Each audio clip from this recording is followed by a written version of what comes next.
Selamat sejahtera dan selamat sepupu, gang.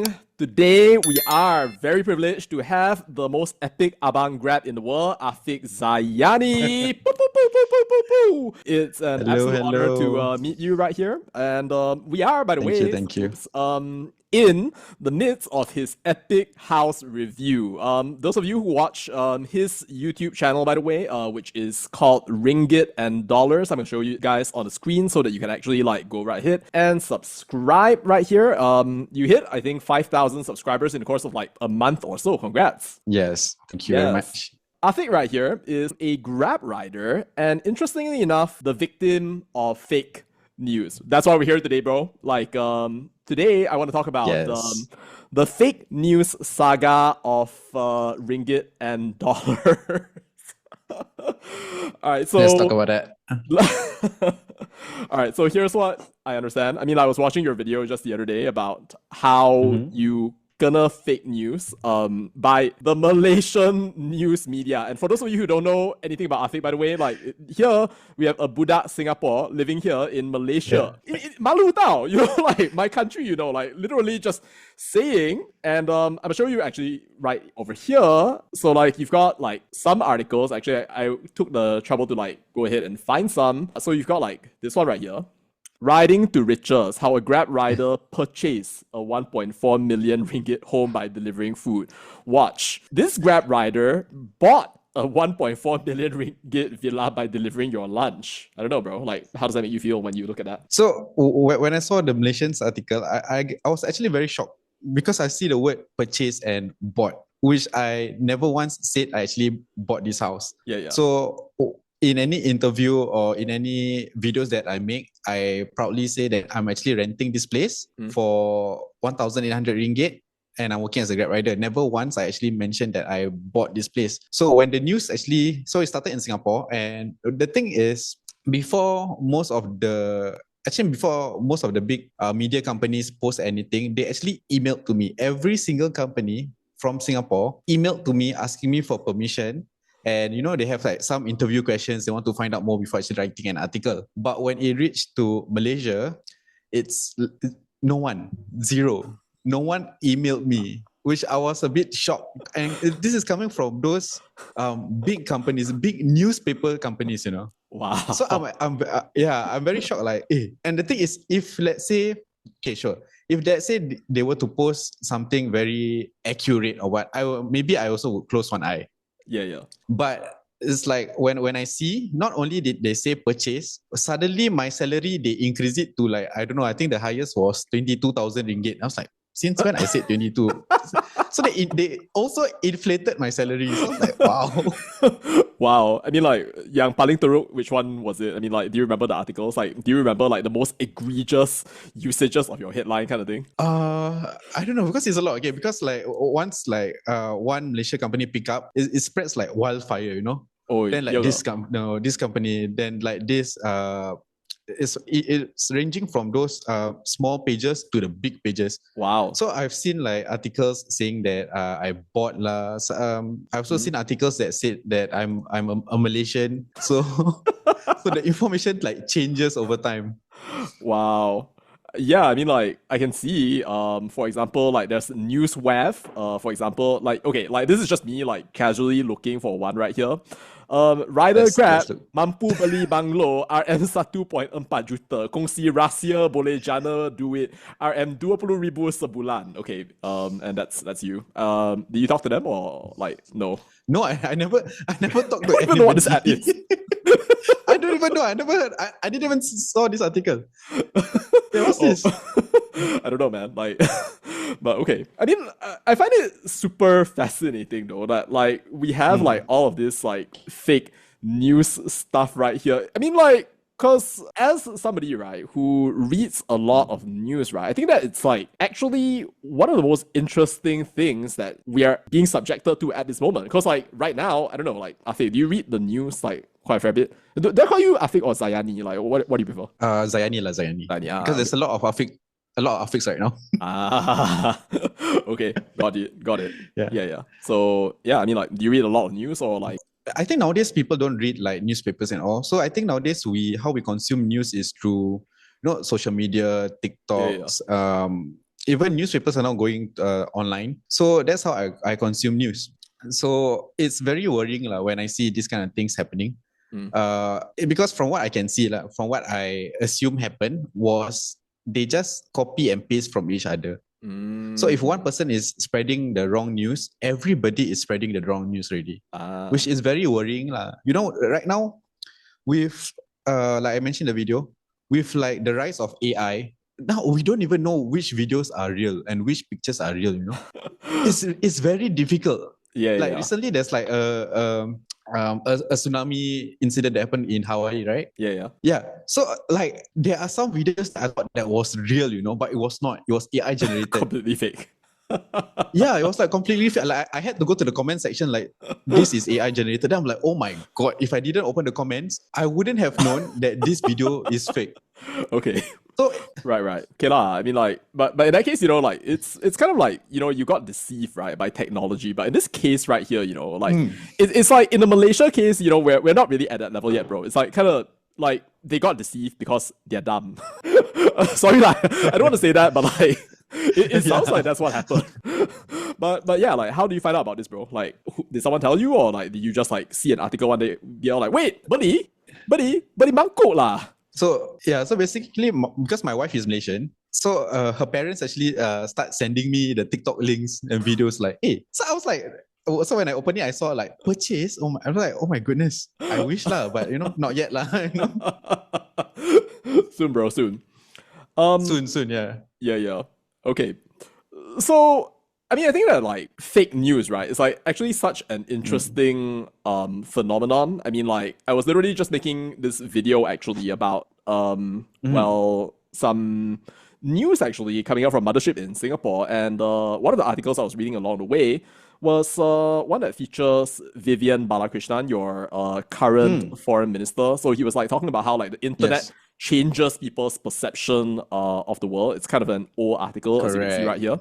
I mean, like the point kind of like remains the same, right? Like, if you just imagine, right? Like, you have all these people going out there and then like, like reading this news, and then like, I don't know, like how long have you been in Malaysia, bro? Like, going 2 to 3 years. 2 years. Okay, yeah, 2 to 3 years.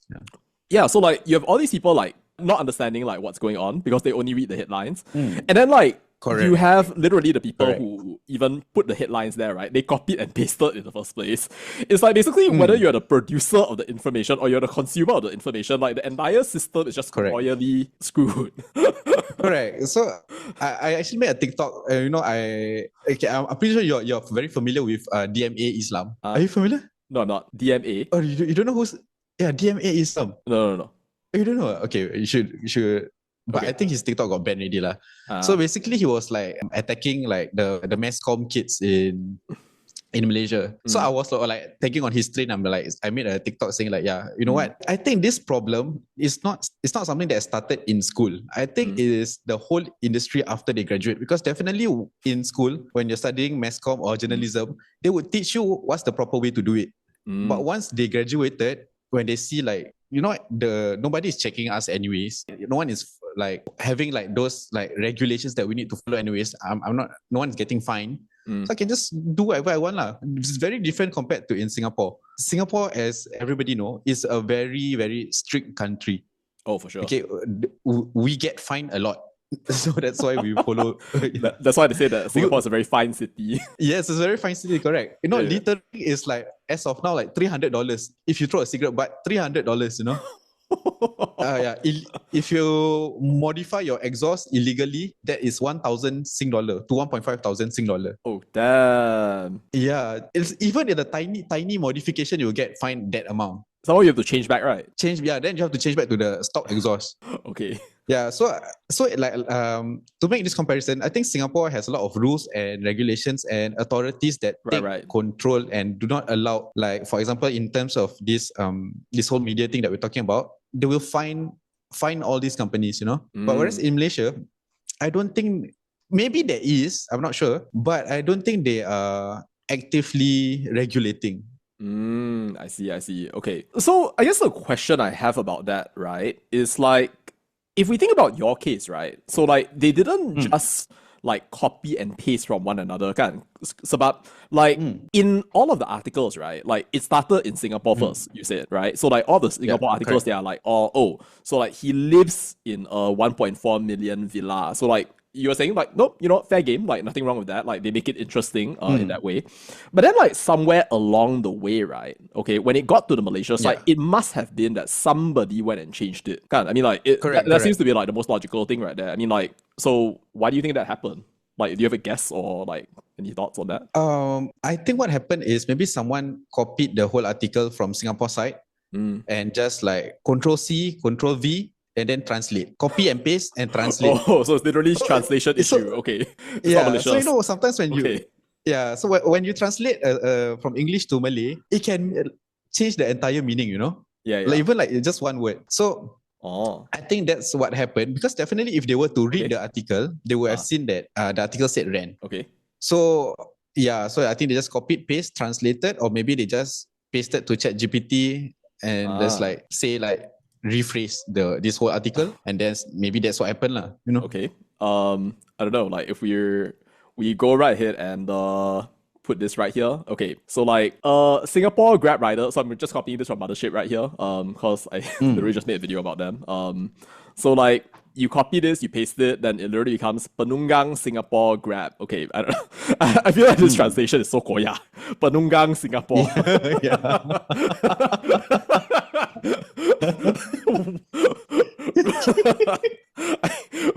Okay, I don't know about that, but maybe they just like look at this, right? Then they're like, oh, bagaimana dia dapat menjalani gaya hidup tersebut dan memperoleh pendapatan sehingga 6,000 SGD sebulan. So maybe then they just assume lah. So like then they're like ikut.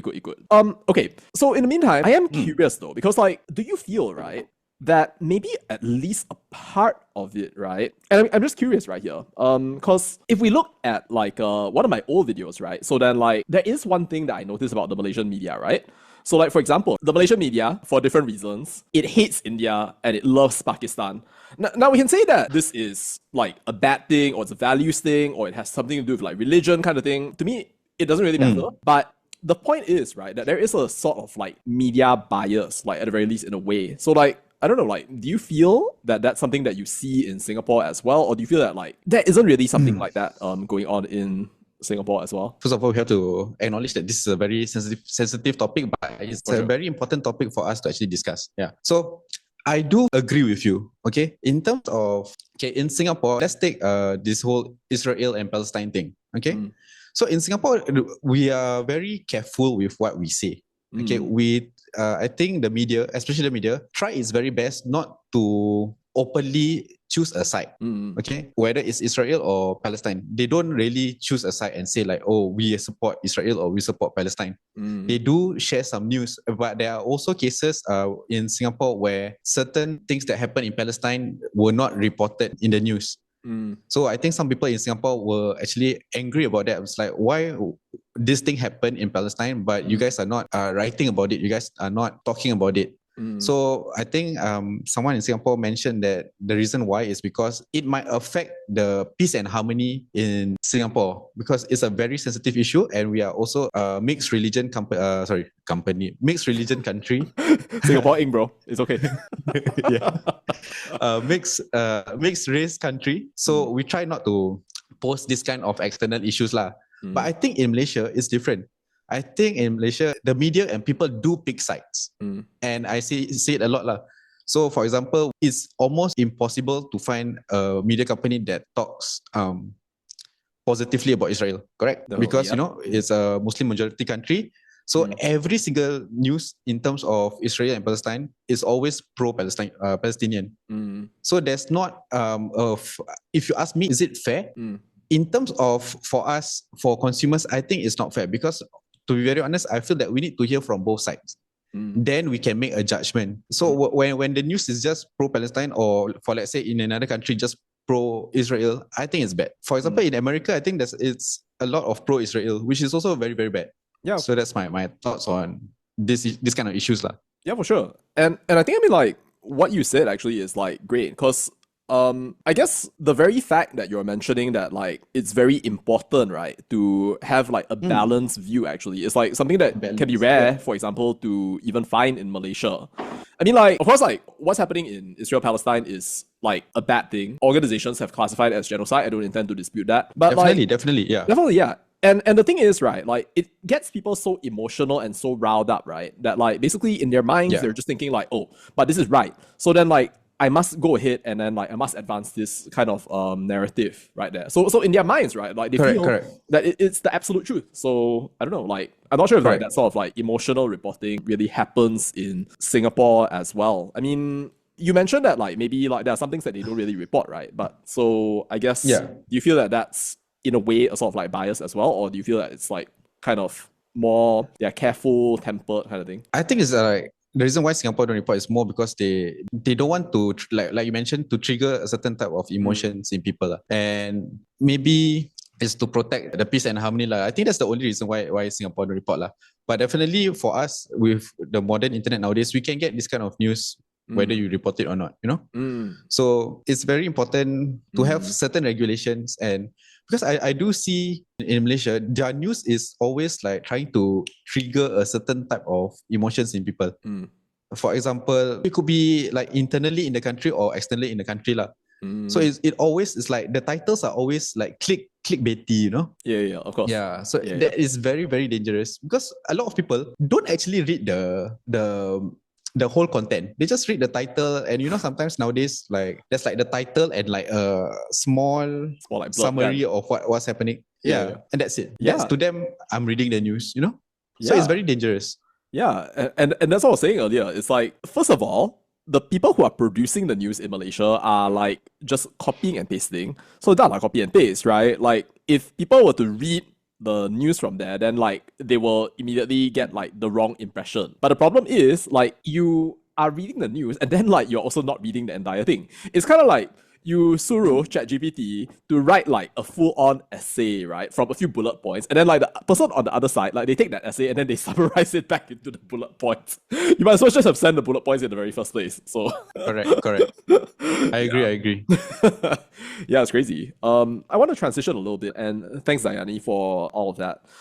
So then you're living right now in Malaysia, and I know that you talk a little bit about how like quality of life is like better, that kind of thing.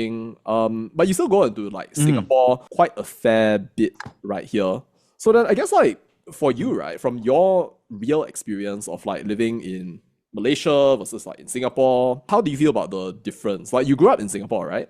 Yes, I grew up in Singapore, and I only just recently moved to Malaysia. The difference, in terms of quality of life, I definitely feel like in Malaysia is better. Maybe because things are not as expensive compared to in Singapore, you know. Cars in Singapore are ridiculously expensive. Houses in COE, Singapore are ridiculously small and expensive. Yeah. And I feel like even I don't know, have you been to Singapore? Of course, yeah, definitely. Yeah, so if like for example, even during peak hours or normal hours when you're on the train, you see people are just like not interacting with one another, or it's just like it feels like a bit sad, you know. And especially during peak hours, people are just like squeezing into the MRT and all. So I feel like over here, I interact with people more. Malaysians are more friendlier. They will like ask about my day. We will have like normal conversations. I see. Even though we never met each other before. But in Singapore, very rarely you get those kind of interactions. Oh, okay. I'm gonna ask a like semi-sensitive question right here. Is that how you met your wife? Like just come over here, then like suddenly, hey, what's up? So what? I met my wife on Instagram. So basically, I was like, I posted an IG story, and then she replied, and then we start to talk, and then yeah, that's it. That's literally how that. Okay, that one is like next it, level. Yeah. That was next level, bro. Like, okay, well, thanks for sharing. I mean, but of course, like you moved over like a while ago, but like, did you only start to like think about moving over after you got married, or was it like even before? Like something was like kind of like telling you, hey, like I need to move over, like gotta have like a slightly better life right here and everything? Definitely since many years ago, since maybe in my early 20s. Wow. Or maybe even before that, I already had a mindset of like, maybe not staying in Malaysia during my working days. I was always thought like, oh, I will retire in Malaysia, definitely. But Wow. yeah, over time, Uh, as I grew up, I was like, you know what, I'm gonna move to Malaysia even before that. So I think it's not only me lah. I think like a lot of Singaporeans already have that mindset lah. So like, wow, I didn't know that it was really like a sort of like normalized mindset. Like at some point, like, oh, we'll all move over to Malaysia kind of thing. Cause like one thing I was gonna ask you, right, was like, okay, so I know that like one of the things that you said on your channel was that, okay, so like right now, right here, right now, so I can't buy this house, that's fine, that's fair. But I'm wondering, right, that like imagine that at some point, like Ringgit and Dollars like pops off kind of thing, like you receive that like, I don't know, like 50K per month US dollar passive income kind of thing right there. Like would that be a situation where like you would say to yourself like, look, I'm gonna live in Singapore and like only in Singapore? Like do you think that would ever be something that you would do? To be very honest, no. Even let's say I'm doing very well, I would still prefer to spend my money in Malaysia. Because what I can get in Singapore versus what I can get in Malaysia is two different things. Yeah. Okay. So this is something I actually talked to my wife about, and a few people ask me like, if you have the money to buy a bungalow in Singapore, would you have bought a bungalow in Singapore? I said no. I will buy a bigger bungalow in Malaysia. Okay. Wow. But you don't have kids at the moment, right? I mean, like, how old are you, by the way, Zayany? I'm 30 years old this year. Oh, you're 30 years old. Oh, okay, interesting. So like, because one of the things, right, that like a lot of people like they talk about, right, is like, okay, when, for example, right, I have kids, right, so then like they think to themselves, because education and because like some all of those like other things, right, so like in terms of like say just the basic infrastructure, so Singapore has a more, shall we say, advanced education system. I mean, like, we can talk about that, like you have like streaming, and then you have like ITE, you have like the like differentiated like kindergartens kind of thing, and then like there's a whole like set of differences. It's actually to the point that like I actually read like Lily Zubaida Rahim's the Singapore Dilemma, which is about the Malay community. So like that's kind of interesting. But I mean, like right now, so like you may not have a kid, or do you actually have a kid, or like that's not the case? No, I do not have a kid. Not yet. So like let's say, right, at some point in the future, then you have a kid, right? So then like, do you feel that like your decision would change? Definitely not. This is something that I discussed with my wife, because like, okay, let's say we were to have a kid, my child will be born in Malaysia. But the thing is, because I'm Singaporean, they can have dual citizenship until the age of 18 or 21. So they can get Malaysian citizenship and Singaporean citizenship. Once they reach at the age of 21, they can make their own decision. So yes, I think in terms of education-wise, we can acknowledge that yes, Singapore is slightly better. But to be very honest, I think the education in Malaysia is actually not that bad, especially if you send your kids to those private schools and all. I think it's actually very comparable. And let's say if my kids want to pursue education in Singapore, they just need to take like, I think there's an exam that they need to take, and they can just go to polytechnics in Singapore or university in Singapore from Malaysia.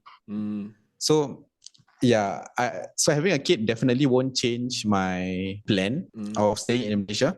And yeah, I think this is a very big concern for a lot of Singaporeans. They like to compare education, safety between Singapore and Malaysia. The gap is actually not as big as what people would think. It's actually it's a very small gap, and it's a very easy gap to overcome.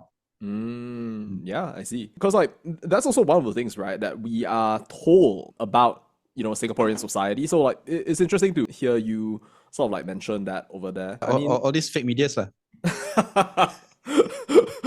Maybe, yeah. I mean, like there are good things and there are bad things. We have good food, but we have like horrible media. So,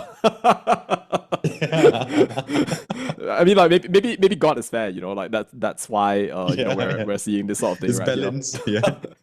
Yeah, it's kind of interesting. I am curious though. So like at this point, bro, like when people like hear your story, right? Like you're gonna get like all these like Malaysian fans right now. Oh, Budak Singapore datang Malaysia. Oh my gosh, he loves Malaysia. Like he's like one of us type of thing right here. But bro, aku nak like, can you roast Malaysia? Like, can you roast like one aspect of Malaysia like that you are? Okay, and like the catch is it cannot be safety. I saw your recent video already, so it cannot be safety, right? It cannot be safety. You cannot talk about safety. Tapi can you try to roast like one aspect of Malaysia that is like something that you think can be improved? One thing that can be improved with, there's a lot of things. Oh my god, the Singaporean side come out already. Oh yeah. Okay, yeah. The Singaporean side of me sometimes come out. You know, sometimes when I'm like driving down the road with my wife, and then when I look at certain things around here in Malaysia, then I'm like, you know, this thing can be done better. You know, there's certain things in Singapore we can bring over here. The mindset, for example, simple things like traffic light. Yeah. Traffic light. You know, sometimes I'm like, oh, why is it like this? There's like a better system, a better way for us to make the traffic flow better, you know?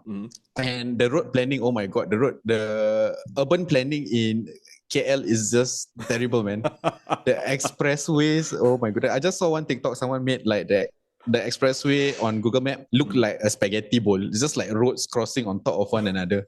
Yeah. So I know what you mean, bro. Yeah, a lot. Yeah. So a lot of things. What else? System. I think like. Well, I asked for one thing, but you give me like for one example, and one. It's buy one get like 15 free. Okay. Wow. Yeah. I think the penalty. I mean, okay, not penalty system. Yeah. I think Malaysia is a bit lagging behind in terms of technology. For example, so many things can be done online, but still you have to go down. For example, transferring of ownership of vehicle. Okay, in Singapore, we can just use our phone, log in into SingPass, and just transfer to that person. That's it. Wow. But in Malaysia, I think like you have to go to JPJ, find someone to come and do the fingerprint thingy and all. Oh my god. So yeah, so it's like it's a bit complicated lah. But I understand that's the system here. But because it's very hard for us to make comparison between Singapore and Malaysia because of the size. You know? Yeah, that's fair. Yeah, so that's why I always tell people like, you know, sometimes it's not fair for you to compliment Singapore because Singapore is so tiny, so small. Okay, Malaysia is huge. So a good example that I love to give to people is imagine you have a 1-bedroom house versus a mansion that has 30 bedroom. Isn't it easier to maintain that 1-bedroom house, ensure that it's working well, ensure that, you know, you can have the best TV, best aircon in that 1-bedroom house compared to a huge mansion? How much money you need to spend? And it's very difficult, you know, to monitor. So yeah, I forget what's the question already. Double. Okay, but now to make things fair, again, right? So like I want to ask you to roast one aspect of your home society, but preferably not in a way that causes you to get banned from Singapore. Okay, roast one aspect of. Let me see. I think Singapore is just a bit unforgiving in terms of the fines and all. You know, I love it here that, you know, some even road fines you guys have like 50%. I'm very grateful for that. But in Singapore, if you don't pay within 30 days, they double. It's like, oh my god, double it, you know? Okay. So your $25 fine can end up being 1,500 within like a very short span if you don't pay. Oh my god. Wow. Yeah. You don't want to mess with Singapore. And let me think of another thing to roast Singapore about. It's boring. Singapore is boring as hell. Really. Wow. Singapore is boring as hell. Really. Wow. For example, during in the lockdown, bro, people are going crazy, you know, in Singapore. We got nowhere to go. It's like, okay, where you want to go? In Malaysia, let's say you're boarding in JB, you can go KL, you can go Kuantan, you can go Langkawi. There's so many places to go. In Singapore, during that lockdown, we realized like, Singapore got nothing, yeah. Wow. Very boring. I was like, okay, that's interesting. So I'm like thinking about like, I don't know, like Zaki and Mu Yusof right now, and like just thinking like, oh, maybe they develop such interesting personalities because it is so boring there, so it's a survival mechanism. Yeah.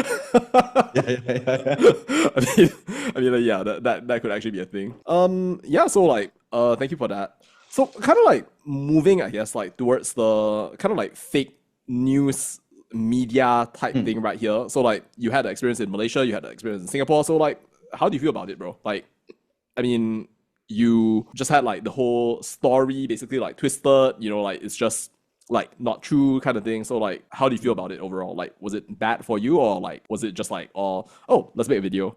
I think overall, I mean, like they didn't slander me. They didn't say anything bad lah. You know, they didn't say I stole the house or what. They just upgraded me from a tenant to a homeowner. But it's just You can thank them. the, yeah, Thank you, Malaysian the media. thing that like really the thing that really shocked me is the fact that, you know, I saw the huge contrast in terms of SOP. Like Singapore really follow by the book. This is my one of my first personal experience of like, wow, Singapore really by the book. Really, there's really one media company. I never reply the email for like 2-3 months. They will every week just like, bro, you missed the email can reply, bro. Email. Until I reply, then they posted, and the story like so long ago already. Wow. So it's not 3-4 months, like 3-4 weeks already. Yeah. So it's like really, if they don't get any reply from my email, they will never post it. They will avoid facing any lawsuits or what lah. Wow. So it's just compared to Malaysia, it's like, let's go, just post. So it's like maybe you respect like Singaporean society a bit more, kind of thing. I don't know. a bit lah. Yeah.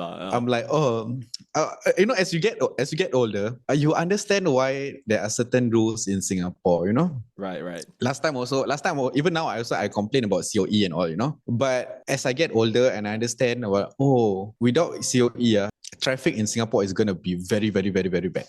Then I understand, you know what? Yeah. COE, it sucks that we have to pay extra $120,000 to own a car for 10 years. But I understand why it is like that. So as you get older, you understand why Singapore is Singapore. Right, yeah.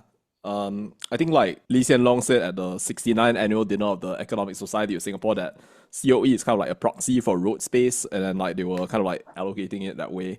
Which I thought was very interesting. Yeah. Like there's a certain reason why things are what they are. But still, bro, I mean, like I have the honor of recognizing you as one of the very few people to be reverse brain drained into Malaysia. Selamat SG60. Thank you, Lawrence Ward. No, I'm kidding. But yeah, I mean, like, so yeah, it's an honor to, have spoken to you. And just like one final question, like before I end this conversation with you, and thank you so much for your time as well. I guess like, yeah, like what's one message I guess that you wanna like share with the world about like your whole experience? And yeah, like it can be anything, you know, like just anything that comes to mind straight away about the whole experience of living in Malaysia. It could be the fake news saga, or yeah. One message I want to give to the world. I think subscribe Ringgit and Dollars. Okay. I think sometimes the grass is not greener on the other side. Okay. But sometimes we need to appreciate the things that we have in our country. There is no such thing as a perfect country.